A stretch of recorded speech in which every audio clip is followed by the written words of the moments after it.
પહેલા પ્રશ્નની અંદર પેર the words with their antonyms અર્થાત વિરોધાર્થી શબ્દ પૂછી નાખ્યા છે.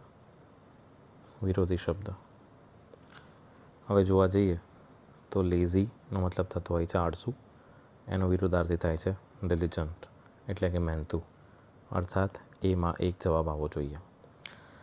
એક્ટિવનો મતલબ થાય છે સક્રિય, જ્યારે ઇનર્ટનો મતલબ થાય છે નિષ્ક્રિય, એટલે બીમાં 3 જવાબ આવવો જોઈએ.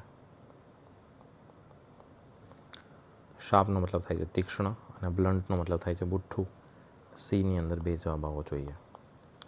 અને ફર્ટાઇલનું બેરન, ફર્ટાઇલને કહીએ છીએ ફળદ્રુપ અને બેરનનો મતલબ થાય છે ઉજ્જડ અથવા તો વંધ્ય, અર્થાત ડીની અંદર 4 જવાબ આવવો જોઈએ.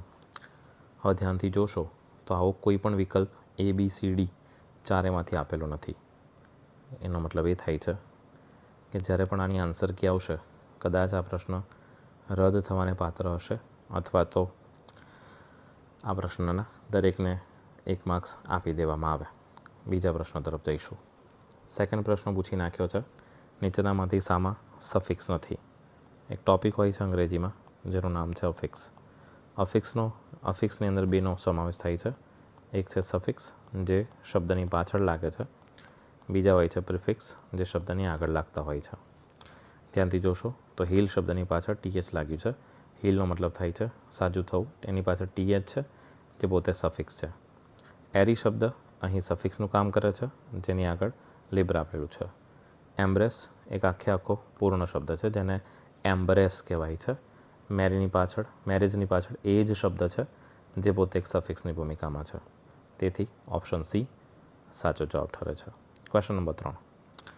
અહીં ઓડ પેર પૂછી નાખી છે, અર્થાત અસંગત જોડી શોધવાની રહેશે. આ તમામ જોડીને જો જોવામાં આવે તો પહેલો શબ્દ વિશેષણ કે ક્રિયાપદ છે અને બીજું તેનું નામ છે. ફોર એક્ઝામ્પલ પ્રાઉડનું પ્રાઇડ, ગ્રીવનું ગ્રીફ એટલે કે દુઃખ, લૂઝનું લોસ. તો ક્રિયાપદ પ્લસ નાઉન, વિશેષણ પ્લસ નાઉન જેવી પેર છે જે ઓપ્શન બી બંધ બેસતી નથી. અહીં ઓપ્શન બી એ સાચો જવાબ ઠરે છે. રીઝન છે બોન્ડ અને બાઇન્ડ એ બંધ બેસતી નથી. આગળ વધીશું. Question number 4.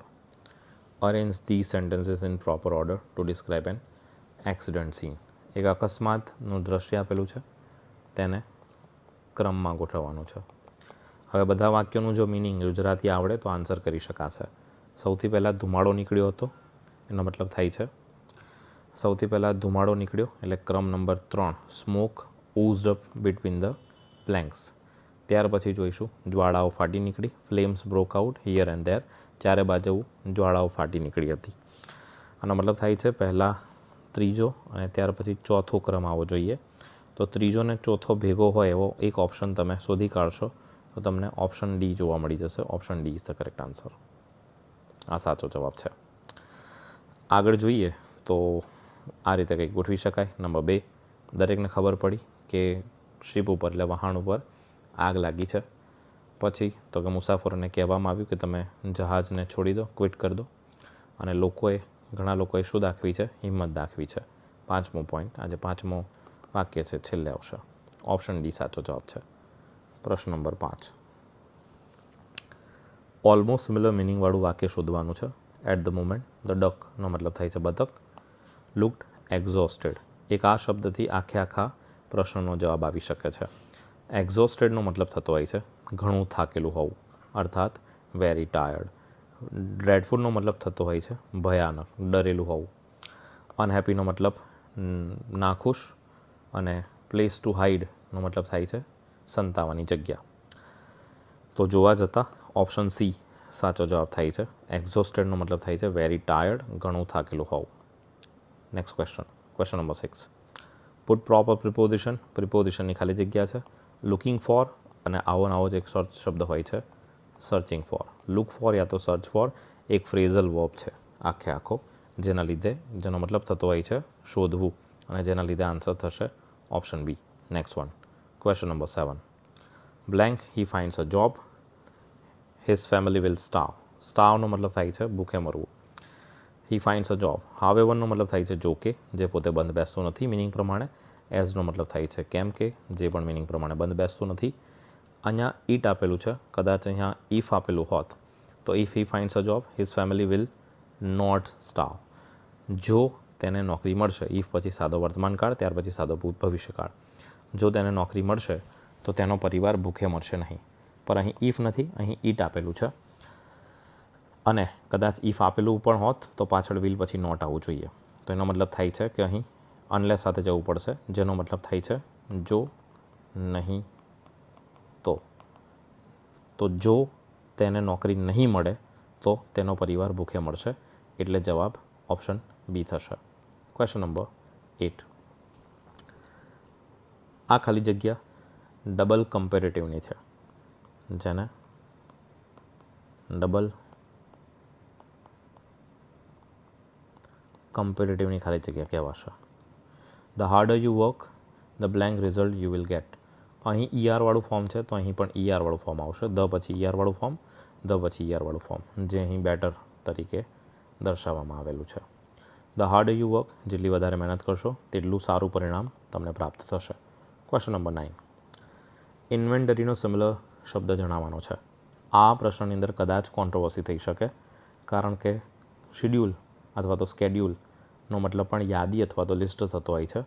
સાથે સાથે ઇન્ડેક્સનો મતલબ પણ લિસ્ટ અથવા તો યાદી થતો હોય છે.